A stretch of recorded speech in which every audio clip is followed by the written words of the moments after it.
आज संसद में राष्ट्रपति के अभिभाषण पर चर्चा के दौरान जमकर हंगामा हुआ। राज्यसभा में कांग्रेस अध्यक्ष खड़गे ने सरकार पर कई आरोप लगाए, जिसके बाद हंगामा शुरू हो गया। इस दौरान संसद में पीएम मोदी भी मौजूद रहे। वहीं लोकसभा में रविशंकर प्रसाद ने कांग्रेस पर हमला बोला। इसके साथ ही उन्होंने राहुल गांधी पर सदन को गुमराह करने का आरोप लगाया। आज लोकसभा में सांसदों को प्रधानमंत्री मोदी संबोधित करेंगे। संबोधन के दौरान पीएम मोदी राष्ट्रपति के अभिभाषण के धन्यवाद प्रस्ताव पर भी जवाब देंगे। सदन में दोपहर करीब 3:30 बजे पीएम मोदी का संबोधन होगा। पीएम मोदी आज नीले रंग की खास जैकेट पहनकर राज्यसभा पहुंचे। इस जैकेट की खास बात यह है कि ये जैकेट प्लास्टिक की बोतल से रिसाइकल होकर बनी है। त्रिपुरा विधानसभा चुनाव पर बीजेपी प्रचार अभियान तेज कर चुकी है। इसी बीच रक्षा मंत्री राजनाथ सिंह आज राजनगर पहुंचे और विजय संकल्प रैली में शामिल हुए।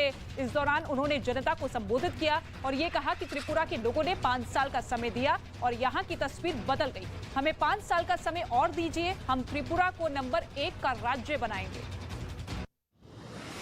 उत्तर प्रदेश के सीएम योगी आदित्यनाथ त्रिपुरा विधानसभा चुनाव के लिए प्रचार कर रहे हैं। योगी आदित्यनाथ ने आज त्रिपुरा के ऊनाकोटी में विजय संकल्प रैली में शिरकत की। उन्होंने कांग्रेस और सीपीएम पर हमला बोलते हुए ये कहा कि उनके प्रत्याशियों की जमानत जब्त हो जाएगी। योगी आदित्यनाथ ने कहा कि त्रिपुरा में डबल इंजन की सरकार की वजह से तेजी से विकास हो रहा है।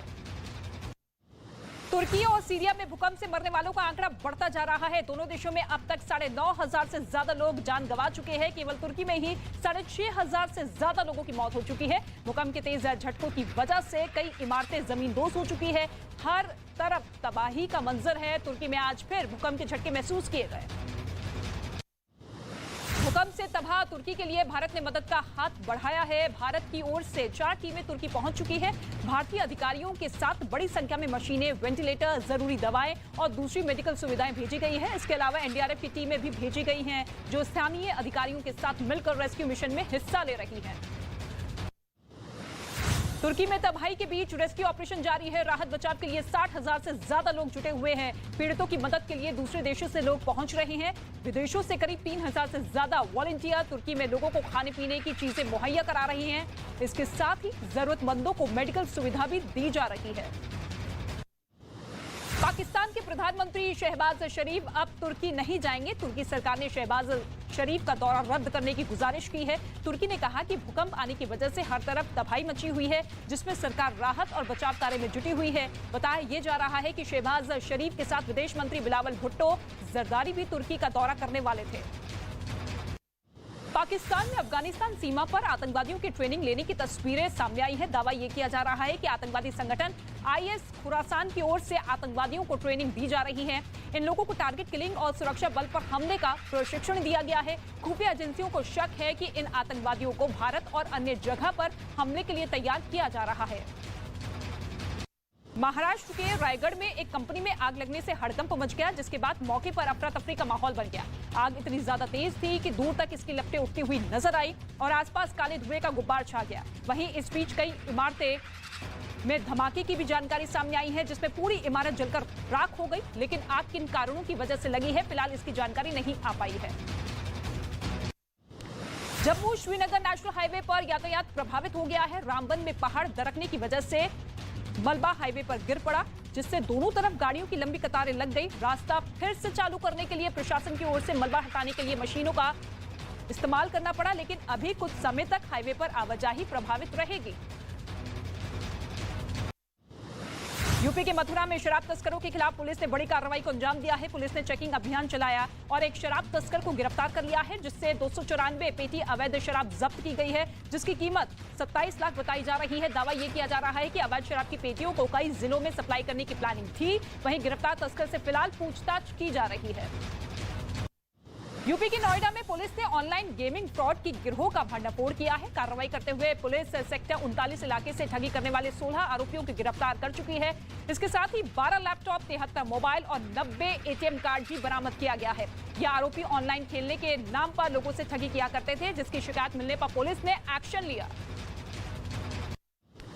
एक बार फिर होम लोन की ईएमआई बढ़ सकती है। रिजर्व बैंक ने रेपो रेट 25 बेसिस पॉइंट बढ़ा दिया है, जिसके बाद अब रेपो रेट 6.50% हो गया है। रिजर्व बैंक ने साल 2023 और 24 में महंगाई दर 4% रहने की संभावना जताई है। रिजर्व बैंक गवर्नर ने दावा किया है कि दुनिया भर में आई मुश्किलों से भारत की अर्थव्यवस्था पर कोई असर नहीं पड़ा।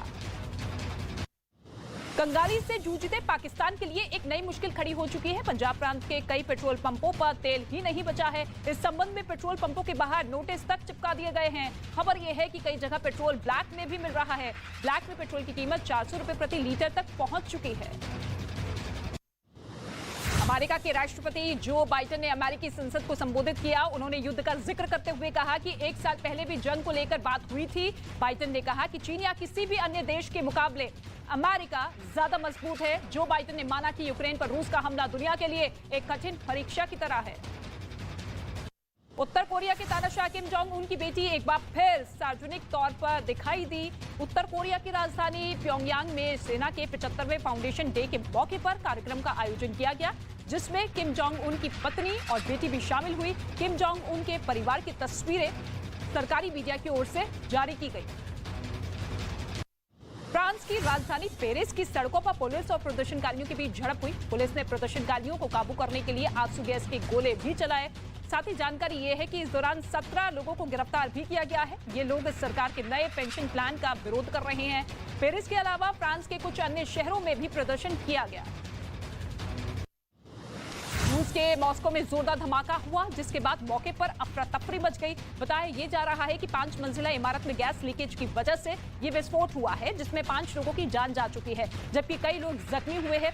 धमाके के बाद मची तबाही का वीडियो सामने आया है, जिसमें पूरी इमारत जमींदोज होती हुई नजर आ रही है।